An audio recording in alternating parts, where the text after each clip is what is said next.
এটা অনেক আগের, এটা ইট না, এটা চুনা চুলছে। এবং এই দেখেন আগেকার দিনে 1600-1700 শতকের দিকে এটা একটা প্রচলন ছিল।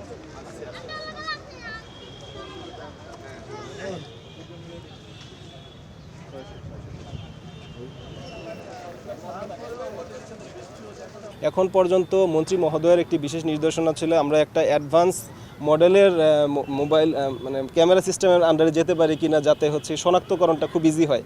হাওয়েভার আমাদের এই সিসিটিভি যতগুলি স্থানে আছে সেক্ষেত্রে এই জিনিসটার একটা ফুটেজ বা একটা কিছু আলটিমেটলি ক্লু আমরা পেয়ে যাই আলহামদুলিল্লাহ। কিন্তু আমাদের যেই মানে আপনারা জানেন সীমিত জনবল, এই সীমিত জনবল সাপেক্ষেও ঈদের ছুটির এই সময়ের মধ্যেও আমরা কিন্তু আমাদের সব স্পর্শকাতর এবং ডোমেস্টিক যত রেসিডেন্সিয়াল এরিয়া আছে সেগুলিতে আমাদের নিয়মিত পেট্রোল কার্যক্রম আগের থেকে আরও বেশি জোরদার করেছি।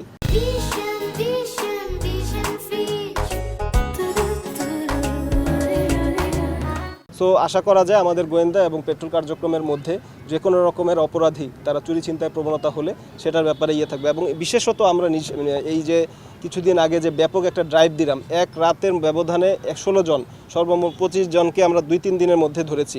So by this time SMPO already প্রায় 100 জনের বেশি ছিনতাইকারী এবং এদের চুরি যারা চোরদের শনাক্ত করেছে।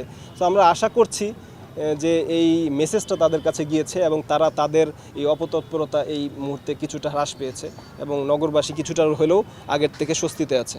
সিলেট বিভাগের আইনশৃঙ্খলা পরিস্থিতি নিয়ন্ত্রণ, সন্ত্রাস দমন, অবৈধ অস্ত্র উদ্ধারে আমাদের প্রতিশ্রুতিবদ্ধ যে বিশেষ অভিযান তা নির্বাচন পরবর্তীতেও আমরা অব্যাহত রাখতে সক্ষম হয়েছি। এছাড়াও সিলেটের স্পর্শকাতর ও ছিনতাইপ্রবণ এলাকাসমূহ চিহ্নিত করে আমাদের নিয়মিত এবং বিশেষ পেট্রোল কার্যক্রম অব্যাহত রয়েছে এবং পেট্রোল কমান্ডারদের বিশেষ নির্দেশনামূলক যাবতীয় প্রেষণা আমরা প্রদান করছি। এছাড়া পবিত্র রমজান উপলক্ষে যে দ্রব্যমূল্য নিয়ন্ত্রণ এবং ভেজাল প্রতিরোধে আমরা ভোক্তা অধিকার, পরিবেশ অধিদপ্তর, জেলা প্রশাসন এবং বিআরটিএ সহ প্রতিনিয়ত আমাদের মোবাইল কোর্ট পরিচালনা করেছি।